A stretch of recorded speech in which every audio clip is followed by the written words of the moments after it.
السلام عليكم ورحمة الله تعالى وبركاته. soo dhawaada asxaabta. Caajisku waa cudurka casrigan aan loo lahayn. Caajisku waa awood darri ka timaada maskaxda, taasoo qofka ka dhigaysa mid liita maskax ahaan iyo jir ahaanba. Awoodna aan u lahayn in uu qabto shaqooyinka muhiimka u ah. Markaan leenahay caajisku waa cudurka xilligan aan loo lahayn, waxaan ula jeednaa in aadan niyad u haynin qabashada shay muhiimka u ah oo aad markiiba daalayso ama aad caajisayso. maanta waxaan maraynaa heer aan 10 daqiiqo xitaa u sabri karin qabashada shay muhiim u ah nolosheena, halka saacado badan aan u awoodno inaan ku bixinno waxyaabo malaayacni ah. mawduucan waxaan xal dhaxalgal ah ugu raadin doonaa caajiska ee ku soo dhawaada mawduuceena maanta.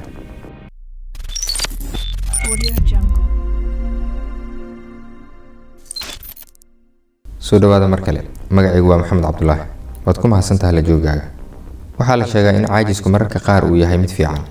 waxaa jirta oraah la sheegay inuu yiri Bill Gates oo ah waxaan xilliyada qaar jecelahay inaan hawl adag u wakiisho qof caajislow ah, sababtoo ah qofkaas caajislowga ah wuxuu isku dayi doonaa raadinta waddo sahlan oo uu u qaban karo hawshaas.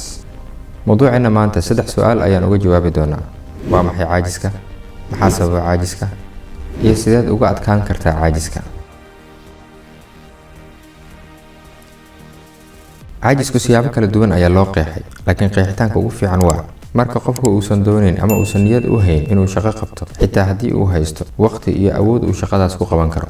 caajiska waxyaabo badan ayaa sababa. qaar ka mid ah waxyaabaha sababana waxaa ka mid ah heerka tamarta oo yaraata.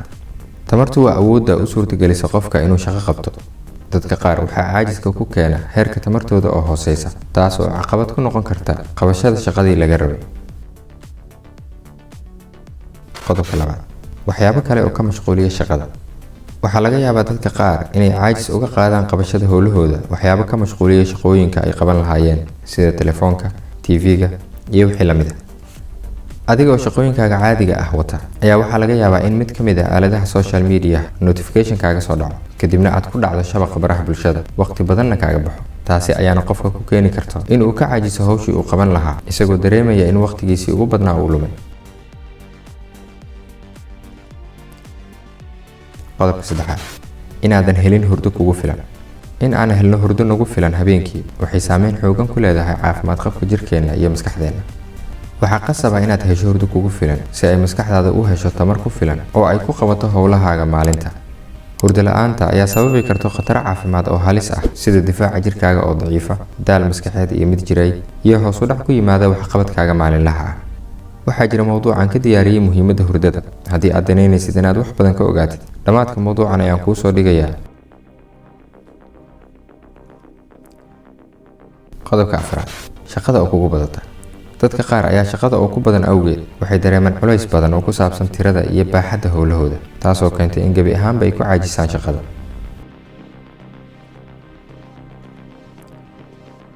sideed uga adkaan kartaa caajiska? caajisku sidaan soo sheegnay waa in aadan rabin qabashada shaqooyinka muhiimka ku ah, sababtay ahaataba. in aad ka adkaato caajiska waxay u baahan tahay qaadista tallaabooyin isxigxiga, kuwaas oo aan muuqaalkan kugula wadaagi doono. tallaabada koowaad, deji yoolal macquul ah. dejinta ahdaaf aadan fulin karin ayaa sabab u noqon karta inaad dareento caajis, daal iyo inaadan ku dhiiran qabashada shaqooyinkaaga. dhanka kale, in aad dejiso ahdaaf macquul ah waxay ka dhigan tahay inaadan dareemi doonin culays, sidoo kalena heerka wax soo saarkaagu uu kordhi doono, joogtana ahaan doono. xusuusnow in yoolalkaaga waaweyn aad usii qaybisid howlo yaryar oo si fudud loo maareyn karo, taas ayaana kuu sahli doonta gaarista ahdaaftaada waaweyn. talada labaad, samayso qorshe faahfaahsan. marka aad aqoonsato yoolalkaaga, samayso qorshe howleed kuu gaar ah oo aad ku gaari karto ahdaaftaada.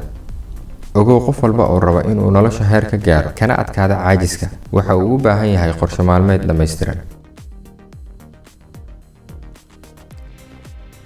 talada saddexaad, qaado nasiino gaaban.